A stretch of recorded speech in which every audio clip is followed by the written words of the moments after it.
confronto entre zeladores e arruaceiros se inicia. Jabber versus Anka e Ryo versus Amozo são os primeiros confrontos, os primeiros a lutarem. E o Kizodio quer, na verdade, com Rudo. Vamos conversar sobre esse bom episódio de Gachakuta. Senta o dedo no like e vem com o Tio Green.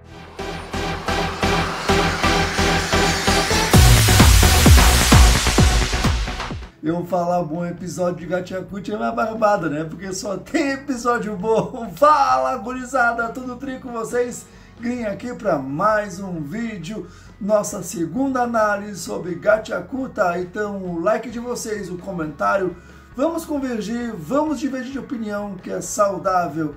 O apoio de vocês é fundamental nesse nosso recomeço para que mais pessoas encontrem o nosso conteúdo. Agora, a análise. Embora tenha sido um bom episódio, por ter sido um bom episódio, literalmente parece que passou voando. Tivemos alguns acontecimentos, mas foi mais um jogo literalmente de encarada, exceto pelos dois duelos que eu comentei aqui com vocês. Gurizada, a gente percebe a imponência do Zodio, pois é, esse personagem, o líder dos arruaceiros, ele é muito poderoso. E olha que ele basicamente não fez nenhum movimento ainda que, digamos, externasse o tamanho de seu poder, mas a gente consegue sentir isso. E ele confronta o Rudo. Por que Rudo está com os zeladores? E ele responde dizendo que ele quer subir, literalmente, ir para a superfície. E aqui começa uma problemática que eu acredito, e eu vou frisar de novo, tá? Eu não li o mangá. Então eu não sei como que tá o desenrolar disso. Eu pretendo, quem sabe, ler o mangá e trazer aqui, mas até o momento o que eu conheço é literalmente o que está no anime. Dito isso, podemos ter nessa frase do Zodio, na qual ele fala que os zeladores nunca se preocuparam em subir lá para a superfície. Não.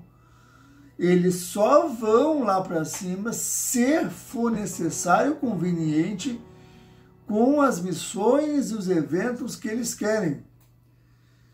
E a gente sabe que o Corvus é um tanto quanto misterioso. A gente sabe que alguns personagens ali estão escondendo algumas coisas.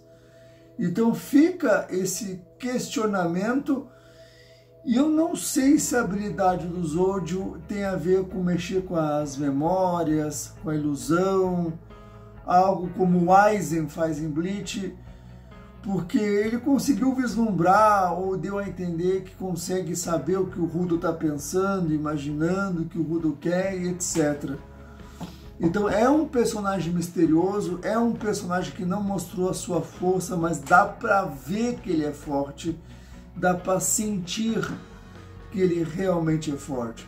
E eu quero conhecer mais, não só do Zodio, mas desse esquema que os zeladores estão... Não é dito, mas a gente sabe que alguma coisa ali não cheira bem. E por falar em não cheira, literalmente por falar que não cheira bem, vamos para o esgoto, aonde estão todos os membros, tanto dos arruaceiros quanto dos zeladores, pois literalmente todos os arruaceiros vão encontrar os zeladores que foram literalmente cuspidos por lixo e divididos.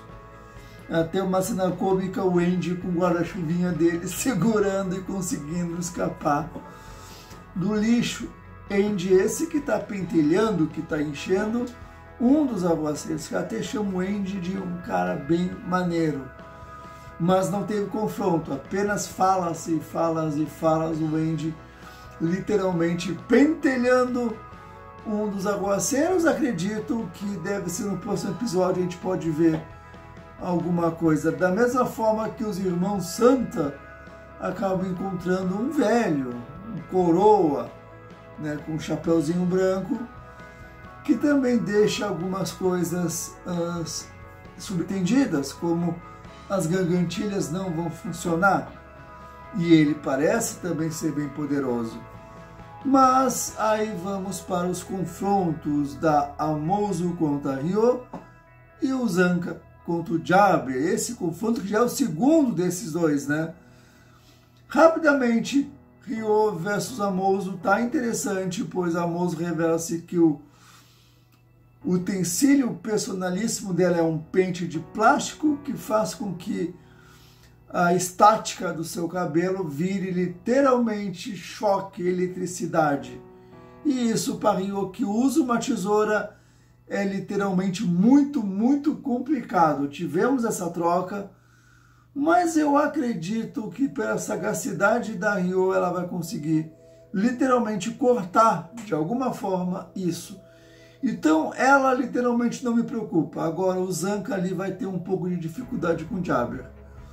O Jabber que consegue literalmente com as suas duas garras, seu par de garras, ele consegue criar veneno, criar antídoto, literalmente se estimular. E ele faz isso com uma poça de ácido. O Zanka até me surpreendeu, não foi muito afetado, conseguiu contragolpear, conseguiu trocar, até que, para surpresa de 0 pessoas, o Jabber não foi afetado pelo ácido, até porque ele é masoquista. Então, quanto mais ele toma porrada, quanto mais ele apanha, mais louco ele vem, mais forte ele deve ficar. Tão forte esse que ele acaba se transformando ou revelando a sua verdadeira forma de luta, que é bem insano. Só que eu acho que o Zanka também deve ter um trunfo na manga, uma forma mais insana de lutar. Embora ele me preocupe mais, como eu falei, do que a Ryo. Mas tá bem bacana. Acho que no próximo episódio a gente vai ver o fechamento desses dois confrontos e o começo dos outros dois confrontos. E talvez mais algum desenvolvimento do Rudo contra o Zoujo. Quero saber de vocês o que vocês estão achando dessa temática Ruaceiros versus Zeladores em Gachakuta. Esse anime que é muito, muito, muito bom. Conto com a participação de vocês. O meu muito obrigado e até a próxima.